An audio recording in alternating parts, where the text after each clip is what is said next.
Hello everyone, welcome to Learning Spot by Mehak. So today we are going to cover NTA UGC Net series जहाँ पे हम banking and financial institution unit का topic करेंगे banking products और services provided by banks. I hope ये video आपके लिए helpful रहेगी। तो अगर आप चैनल पे नए हैं तो please subscribe learning spot by Mehak. Now first banking product is check. Check is a negotiable instrument instructing a financial institution to pay a specific amount or currency from a specific account held in the depositor's name with that particular financial institution. Cheque एक हमारा negotiable instrument होता है जो bank को instruct करता है to pay specific amount from a specific account जो कि डिपॉजिटर के नाम पे उनके बैंक में है। ठीक है। A check is a document which order a bank to pay a particular amount of money from person's account to another individual or company's account in whose name the check has been made or issued, जिसके नाम पे वो check बनाया गया है या issue किया गया है। ये चेक एक तरह से वो डॉक्यूमेंट है जो ऑर्डर करता है बैंक को to pay a particular amount of money from person's account to another individual या company's account in whose name the check has been made or issued. ठीक है। A check is utilized to make safe, secure and convenient payment. ठीक है। Check जो बनाया जाता है safe, secure and convenient payments के लिए ही बनाया गया है। It serves as a secure option since hard cash is not involved during the transfer process, hence the fear of loss or theft is minimized. Now next is essentials of a check, means check के बारे में कुछ important points है जो हमें पता होने चाहिए. There are certain essentials related to a check which should be known and understood by before using this payment mode for money transfer. Some of the important points related to check are check is an unconditional order. ठीक है। Check हमारा जो है unconditional order होता है, means यहाँ पे कोई भी कंडीशन नहीं लगाई गई कि अगर ये होगा तो तभी आपने पेमेंट करनी है। नो, चेक में जिसका नाम दिया जाएगा उसको हमें ऑन डिमांड पेमेंट करनी होती है। यहाँ पे कोई भी कंडीशन साथ में नहीं वो लगा सकते। ठीक है। Cheque is an unconditional order and cheque is always drawn on a particular bank, means एक पर्टिकुलर बैंक के नाम पे ही चेक बनाया गया है, मीन्स एक पर्टिकुलर बैंक का चेक होता है जो ड्रॉ किया जाता है। Signature on exchequer is mandate and only by the maker. जो चेक बना रहा है उसके सिग्नेचर चेक पे होने बहुत ज्यादा जरूरी है। ठीक है। The amount is always a certain sum of money of one's account, means amount जो है वो स्पेसिफाई होनी चाहिए। A cheque is always payable on demand, cheque जो है ऑलवेज ऑन डिमांड ही पे किया जाता है।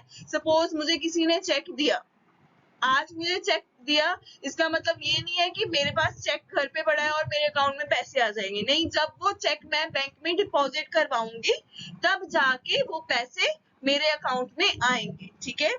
The cheques payment is always in cash, cheque की पेमेंट जो है वो कैश में होती है।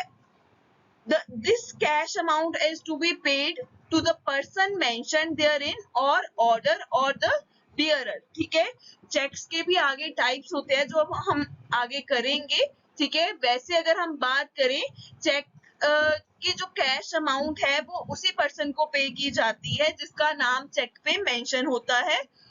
ठीक है। या बियरर चेक है तो जिसके पास वो चेक है उसे वो अमाउंट पे की जाएगी।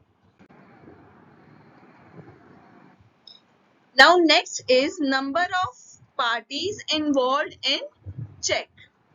तो यहाँ पे हमारे पास टोटल 3 पार्टीज होती हैं जो इन्वॉल्व होती हैं। फर्स्ट है ड्रॉयर और मेकर जो एक तरह से चेक इशू करता है। ही इज द कस्टमर और account holder who issue the cheque. Next है ड्रॉई।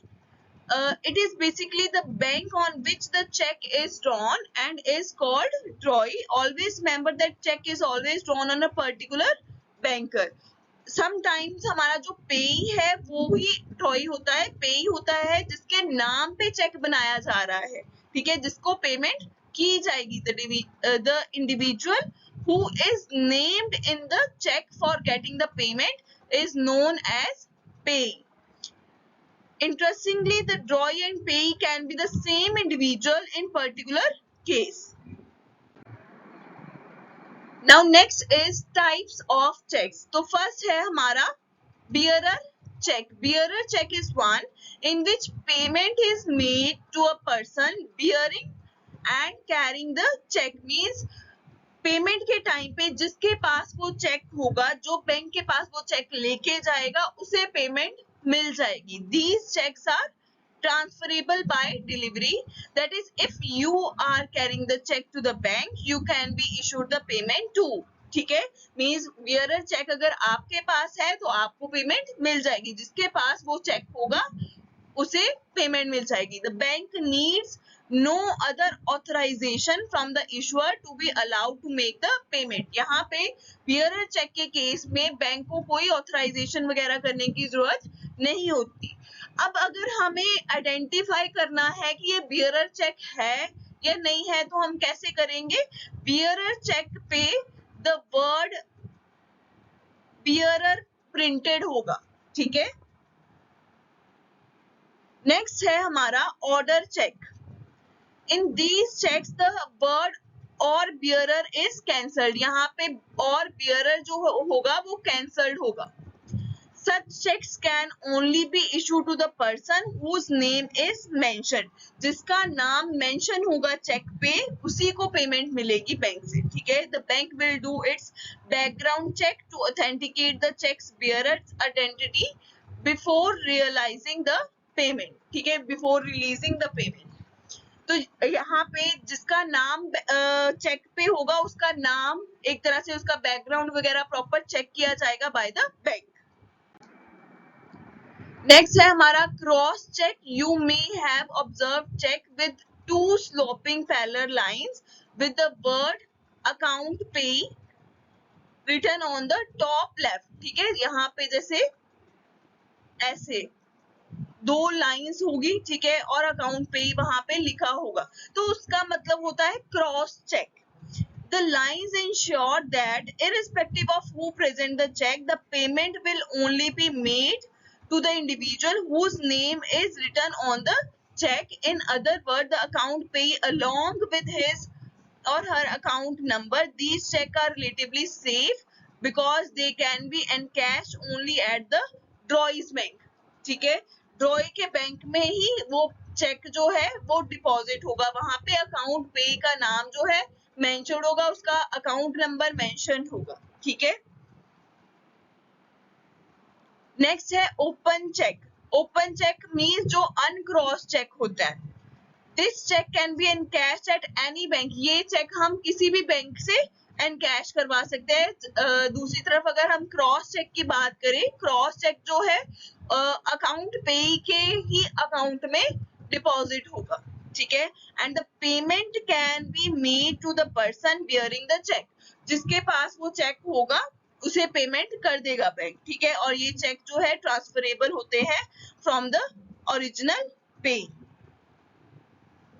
The issuer need to put his signature on both front and back of the check. Open cheque के case में जो cheque issue कर रहा है उसे उसके सिग्नेचर फ्रंट और बैक दोनों साइड होने चाहिए, ठीक है. नेक्स्ट है हमारा post dated cheque. Post dated cheque means later date का चेक. मींस अगर सपोज मैंने आज 4 जुलाई है, ठीक है, 4 जुलाई की जगह मैंने 1 नवंबर का चेक ड्रॉ किया है एडवांस. जैसे किसी को रेंट पे करना है, ठीक है, नवंबर का रेंट पे करना है तो मैंने नवंबर मंथ का चेक जो है अभी बना के उसे एडवांस में दे दिया. तो इसका मतलब ये नहीं है कि वो चेक अभी ले जाके बैंक में डिपॉजिट करवाएगा तो अभी पैसे मिल जाएगी, नहीं. वो क्या है, उस चेक पे मैंने डेट डाली है 1 नवंबर, तो वो जो चेक है वो एनकैश 1 नवंबर के बाद ही करवा सकता है या 1 नवंबर को ही करवा सकता है, ठीक है. These type of check bear a later date of being encashed even if the bearer present this check to the bank immediately after getting it, the bank will only process the payment on the date mentioned in the check. जो date mention होगी cheque पे, उसी date को वो payment process होगी. This cheque stands valid past the mention date but not before. Next है हमारा stale cheque. Stale check, a check past its validity 3 months after the date of being issued. The check is called stale check. जैसे suppose कोई भी check है उसकी validity जो है 3 months की होती है, ठीक है. तो अगर वो 3 months हो गए हैं उस check को बनाए हुए, तो वो उस check को हम बोलेंगे stale check. Now next is travellers cheque. Travellers cheque जैसे फॉरेनर जो होते हैं वेकेशन पे जाते हैं तो वो कैरी करते हैं travellers cheque instead of carrying hard cash which can be cumbersome. These checks are issued to them by one bank and can be encashed in the form of currency at a bank located in another location or country. Travellers cheque do not expire. Travellers cheque जो है वो expire नहीं होते, ठीक है, ये आपने याद रखना है, इंपॉर्टेंट पॉइंट है. और can be use for future trips. Next है सेल्फ चेक. जैसे अगर सपोज मुझे पैसा निकलवाना है चेक के थ्रू, तो वहां पे मैं सेल्फ वर्ड लिखूंगी, ठीक है, ड्रॉई कॉलम में. You can identify self-check by the word self written in the drawees column. Self-check can only be drawn at the issuer's bank. Next है banker's check. A bank is the issuer of these type of checks. ठीक है, ये banker's check जो है bank issue करते हैं. The bank issue these check on behalf of an account holder to make a remittance to another person in same city. Means account holder के behalf पे bank वो चेक इशू करता है, ठीक है. To make remittance to another person means कोई payment है account holder के बिहाफ पे बैंक को करनी होती है, तो वो चेक इशू करता है. Here the specified amount is debited from the account of the customer and then cheque is issued by the bank. This is the reason banker's cheque are called non negotiable instruments. ठीक है, ये non negotiable instruments होते हैं. जैसे suppose Bajaj finance की हम instalment करते हैं, ठीक है, तो वहां पे हमारी एक फिक्स इंस्टॉलमेंट जो है एक फिक्स डेट को हमारे अकाउंट से डिडक्ट हो जाती है, ठीक है. वो कैसे होती है, वो बैंकर्स चेक के थ्रू होती है. बैंक जो है हमारे बिहाफ पे वो चेक इशू करता है. As there is no room for banks to dishonor these checks, they are valid for 3 months. They can be revalidated provided specific conditions are met. Next है common safety measures for writing a check. कोई भी check अगर हमें बनाना है तो वहां पे कुछ सेफ्टी measures है, उनका हमें ध्यान रखना है. One need to destroy all cancelled check until and unless they are used for any particular purpose of submission for ECS. ठीक है, इलेक्ट्रॉनिक पेमेंट के टाइम पे जैसे कोई भी कैंसल चेक है, हमें ध्यान में रखना है कि जितने भी कैंसल चेक है हमारा जो पर्पस है वो अगर कंप्लीट हो गया है तो हमें डिस्ट्रॉय करने होते हैं. Make sure you do not hand over a check without the presence of date, amount of check in numbers, words and payee name. हमें कोई भी चेक हमारा जो है किसी और को हैंड ओवर नहीं करना होता अगर हमने कोई भी डेट, अमाउंट, नंबर में, वर्ड्स में, पेई का नेम अगर नहीं लिखा है तो हमें कोई भी चेक किसी और के हाथ में हैंड ओवर नहीं करना. ये सारी चीजें हमें फिल करके ही हैंड ओवर करनी होती है. और हमारा जो सिग्नेचर है वो क्लियर होने चाहिए. If needed twice to ensure that cheque is not bounce due to signature mismatch. ठीक है, हमें 2 बार अगर रिक्वायर्ड है तो 2 बार साइन कर दो ताकि सिग्नेचर जो है मिसमैच ना हो और चेक हमारा बाउंस ना हो. Further mention the credit card number, mobile number, connection number, etc. on the reverse side of check while you make payment towards bill for utilities. कोई भी बिल्स वगैरह पे कर रहे हो तो वहां पे चेक के पीछे आप अपना mobile number, credit card number, connection number वगैरह आप मेंशन कर दो. ठीक है. It is strictly prohibited to staple, disfigure or fold check or any sort of damage of MICR band. जैसे कुछ हमारे चेक्स होते हैं जहाँ पे MICR बैंड होते हैं, magnetic ink character recognition band हम उसे बोलते हैं, ठीक है। हमें कोई भी चेक जो है स्टेपल नहीं करना होता, डिसफिगर नहीं करना होता, मींस अमाउंट वगैरह, नेम वगैरह बिल्कुल क्लियर होने चाहिए, फोल्ड नहीं करना कोई भी चेक, ठीक है। और MICR बैंड को अगर है चेक के आउटसाइड एरिया में तो वो डैमेज नहीं होने चाहिए।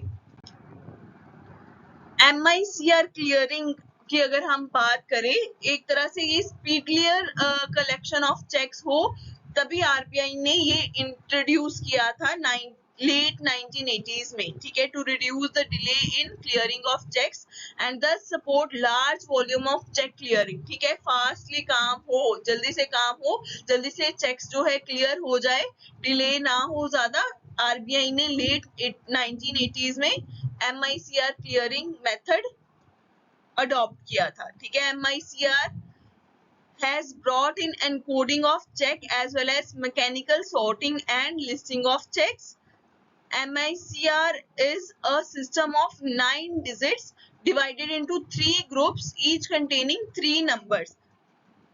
First group of 3 digits specify the place of check, second group specify the name of bank, and third group specify the branch of bank, ठीक है। MICR के साथ एक तरह से वो ऑटोमेटिकली वो रिकॉग्नाइज कर लेता है कंप्यूटर, एक तरह से वहां पे जो 9 डिजिट्स होते हैं उससे वो रिकॉग्नाइज कर लेता है, ठीक है। 3 पार्ट्स में ये डिवाइड होते हैं, 3 डिजिट हमें एक तरह से स्पेसिफाई करता है प्लेस ऑफ चेक, चेक कहाँ पे है, कौन से बैंक का है और बैंक ब्रांच कौन सी है, ठीक है।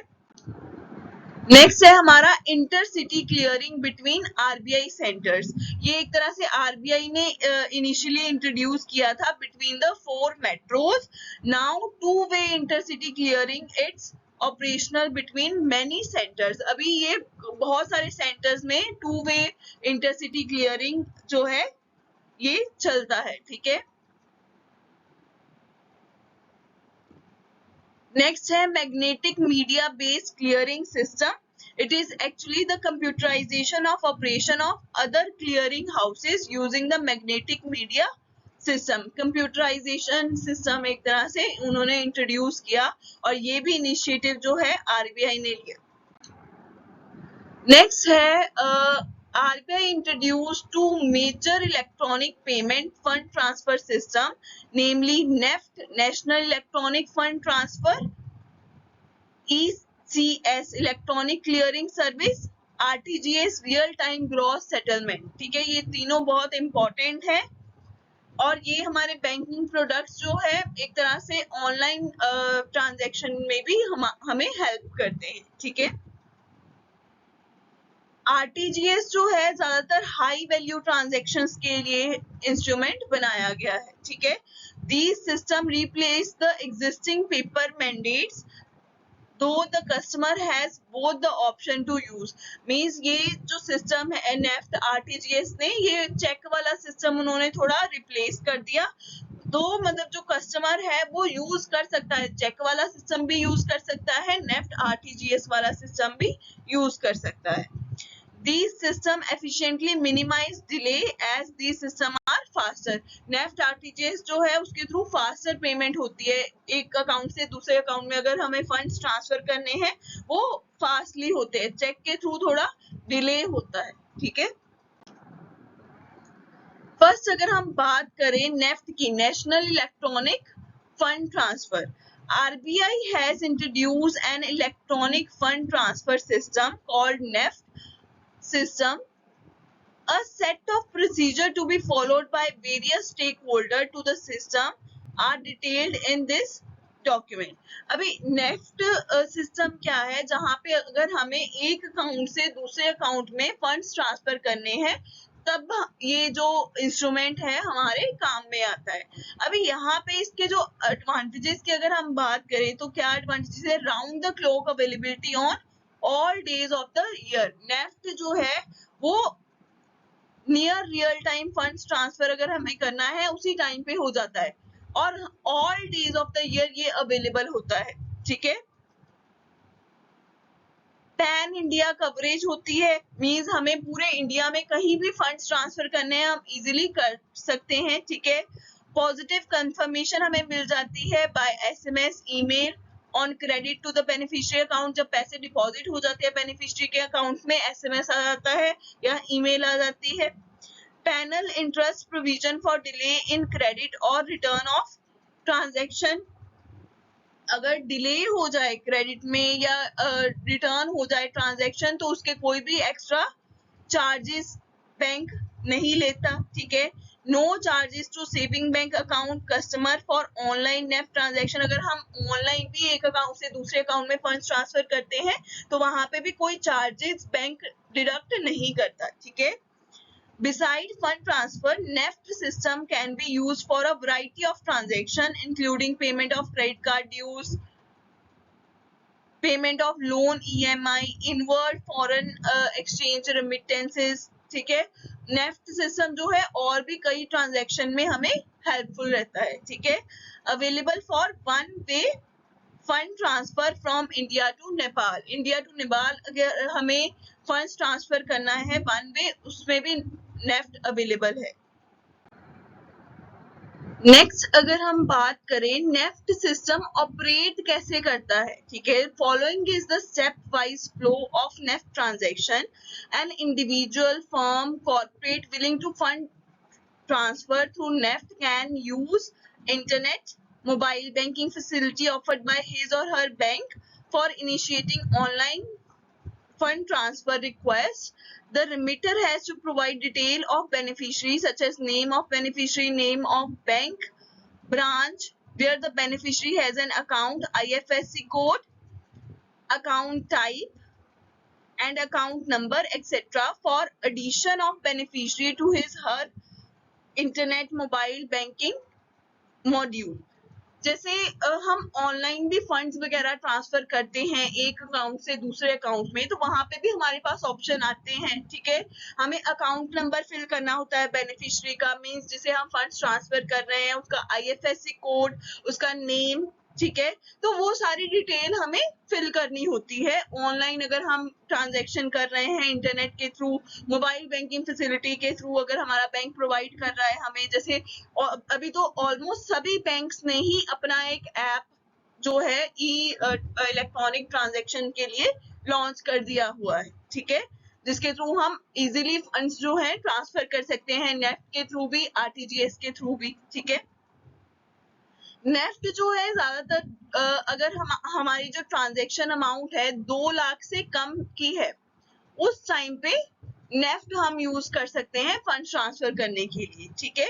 और ये 2 लाख से कम की ही अमाउंट हम नेफ्ट के थ्रू फंड ट्रांसफर कर सकते हैं, 2 लाख से ज्यादा की नहीं कर सकते। Upon the successful beneficiary addition, the remitter can initiate online funds transfer by authorizing debit to his account. Alternatively, the remitter can also visit or her bank branch for initiating NEFT fund transfer through branch offline mode. Means अगर offline mode में मुझे NEFT use करना है तो मैं branch में जाके भी नेफ्ट के थ्रू, नेफ्ट का एक फॉर्म आता है जैसे पे इन स्लिप होता है, विड्रॉल स्लिप होता है, ऐसे नेफ्ट का भी एक फॉर्म होता है। वहां पे मुझे जिसके अकाउंट में फंड्स वगैरह ट्रांसफर करने हैं उसकी डिटेल, अपनी डिटेल सारी फिल करनी होती है, ठीक है। Next, the originating bank prepare a message and send the message to its pooling centre also called NEFT service centre, ठीक है।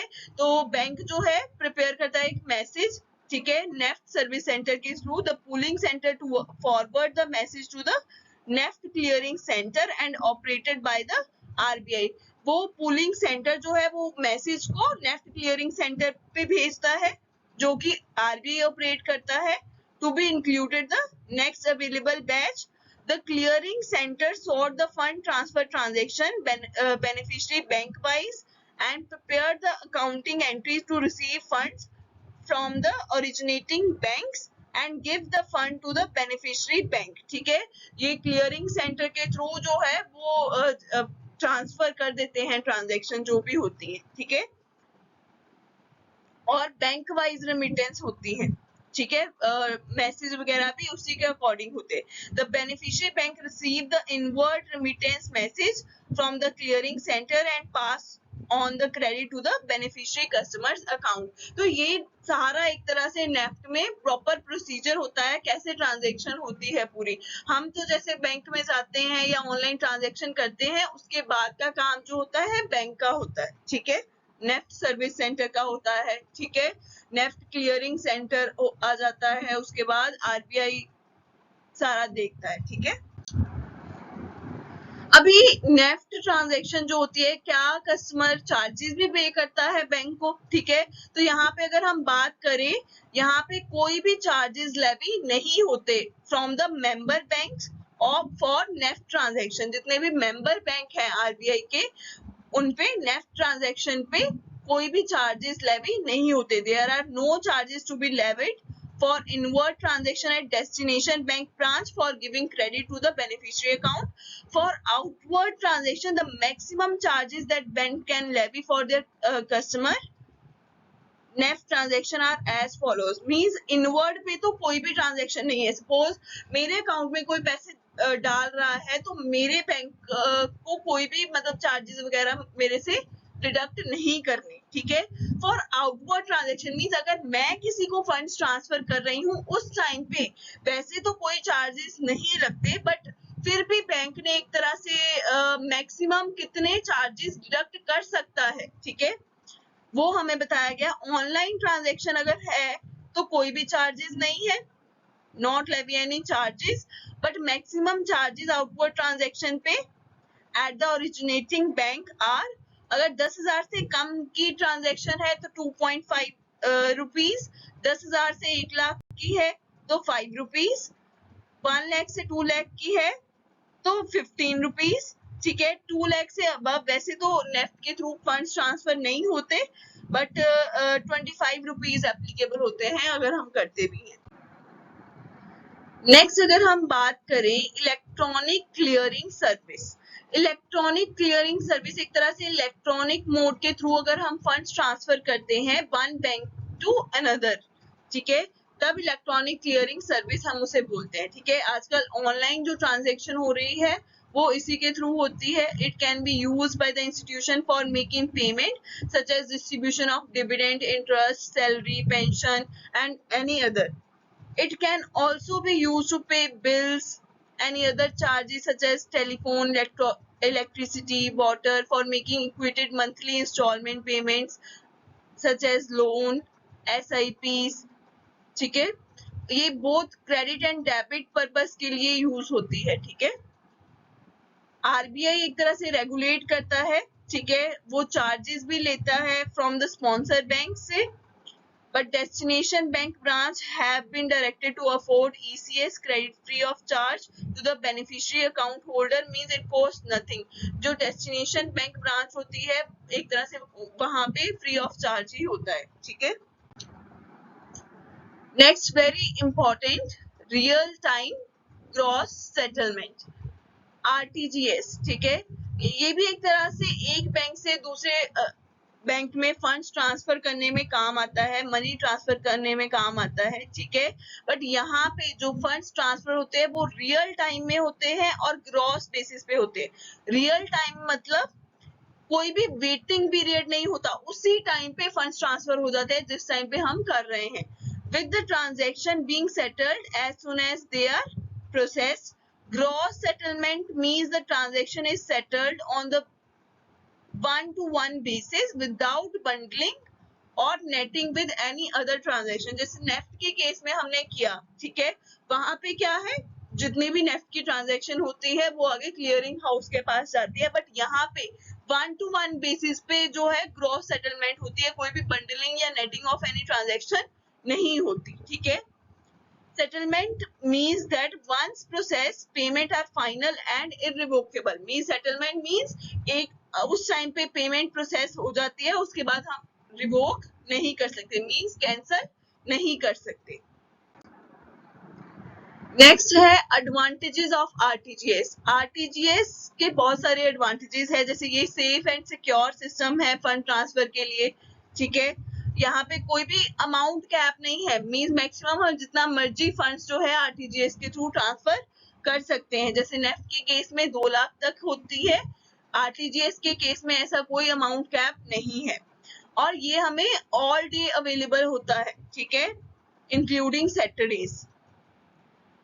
It is real time transfer of funds to the beneficiary account. यहाँ पे physical check की जरूरत नहीं होती, ना ही demand draft की जरूरत होती है, ना ही हमें बैंक ब्रांच में विजिट करने की जरूरत होती है for depositing paper instruments. Means एक बार हमने आरटीजीएस फिल कर दिया तो उसके बाद हमें ये नहीं है कि दूसरे बैंक में जाके 2 बार डॉक्यूमेंटेशन वगैरह पेपर इंस्ट्रूमेंट्स यूज करने होते हैं, ठीक है, ऐसा कुछ नहीं है। Need not to be apprehensive about loss, theft of physical instrument, means loss वगैरह का हमें कोई टेंशन नहीं है, कोई भी फ्रॉडुलेंट वगैरह नहीं हो सकता। और इंटरनेट बैंकिंग के थ्रू भी हम आरटीजीएस कर सकते हैं। कई बैंक्स जो है ऑफर करते हैं ये सर्विस उनके अपने बैंक की एप्लीकेशन के थ्रू। और the transaction charges have been capped by the RBI. RBI के अंडर होता है ये ट्रांजैक्शन, अगर हमें बैक करना है तो लीगल बैकिंग होती है इसकी। नेक्स्ट अगर हम बात करें चार्जेस की कि आरटीजीएस ट्रांजैक्शन पे क्या सर्विस चार्जेस होते हैं, ठीक है। With effect from 1st July 2019, RBI has waived the processing charges levied by it for RTGS transaction. Bank may pass on the benefit to its customer. Means यहाँ पे कोई भी processing charges जो है वो नहीं होते, वो RBI ने waive कर लिए with the view to rationalize the service charges levied by bank for offering fund transfer through RTGS system. A broad framework of charges has been mandated as under. Means फिर भी अगर banks वगैरह कुछ charges deduct भी करते हैं तो inward transaction पे तो कोई चार्जेस नहीं है, वो फ्री ऑफ कॉस्ट है। आउटवर्ड ट्रांजैक्शन पे 2 लाख से 5 लाख की अगर ट्रांजैक्शन हो रही है तो 24.50 रुपीज तक ही वो चार्ज कर सकते हैं मैक्सिमम। और 5 लाख से ज्यादा की अगर अमाउंट है तो 49.50 रुपीज। और बैंक में decide to charge a lower rate, bank decide कर सकते हैं अगर इससे कम चार्जेस उन्हें डिडक्ट करना है, बट इससे ज्यादा वो नहीं कर सकते।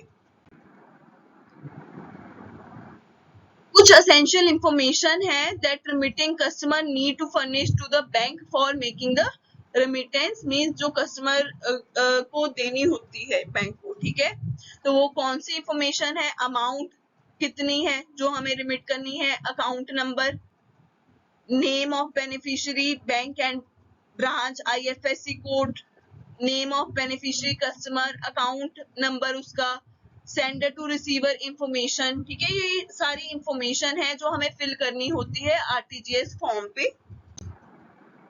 अब अगर हम डिफरेंस की बात करें आरटीजीएस और नेफ्ट में क्या डिफरेंस है, ठीक है। RTGS real time gross settlement होती है, मींस उसी टाइम पे ट्रांजैक्शन जो है वो डन होती है, ठीक है, कोई भी वेटिंग पीरियड नहीं होता, ग्रॉस सेटलमेंट होती है, ठीक है, मींस आगे कोई भी ट्रांसफर नहीं होता, ठीक है। बट जो नेफ्ट है वो डेफर्ड नेट सेटलमेंट बेसिस पे होती है, ठीक है, उससे थोड़ा कट ऑफ टाइम लगता है आगे क्लियर होने में, ठीक है। और ये आर्ली बैचेस में ऑपरेट होती है, ठीक है। और ये आरटीजीएस की अगर हम बात करें ये उसी टाइम पे जब इंस्ट्रक्शन दी जाती है इंडिविजुअल बेसिस पे कॉन्टिन्यूसली ये बिजनेस आवर में ये चलती रहती है, ठीक है। और ये 2 लाख या 2 लाख से ज्यादा के लिए होती है और ये 2 लाख से कम के लिए होती है, ठीक है। 2 लाख से कम अगर हमें फंड ट्रांसफर करना है तो नेफ्ट के थ्रू कर सकते हैं। और ये 9 to 4:30 तक वीकडेज में और 9 to 1:30 तक सैटरडेज को हमें ये सर्विस अवेलेबल होती है। और ये 11 सेटलमेंट्स ही हमारे पास अवेलेबल होती है 9 AM to 7 PM on weekdays और 5 सेटलमेंट्स अवेलेबल होती है 9 to 1 PM ऑन सैटरडे। और इसके बाद हमें वेट करना होता है till the next designated time.